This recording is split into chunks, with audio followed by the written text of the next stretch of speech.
Sa kulungan ng bagsak ng isang lalaking nanghalay umano at nangikil pa sa 15 anyos na dalagita sa Quezon City. Ang suspect nakilala lang ng biktima online. Nasa frontline ng balitang yan, si Elaine Fulgencio.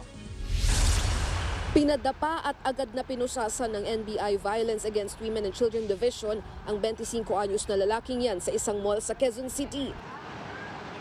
Inirereklamo ang sospek ng panggagahasa sa 15 anyos na biktima. Ayon sa NBI, nakilala ng biktimang sospek sa isang online gaming app. Nakita ng personal ang dalawa noong Disyembre at dinala umano ng sospek ang menor de edad na biktima sa isang hotel. Doon na umano nilasing at ginahasa ang biktima. Matapos ang insidente, pinagbantaan pa raw ng sospek ang dalagita na ikakalat ang malaswang video kung hindi siya muling makikipagkita rito.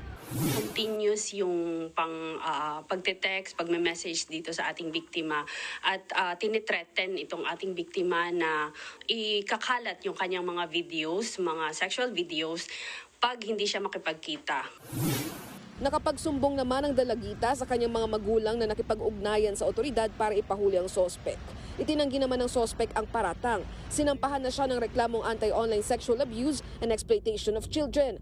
Pinag-iingat naman ng otoridad ang mga kabataan na huwag basta-basta magtitiwala sa mga nakikilala online. May paalala rin sila sa mga magulang.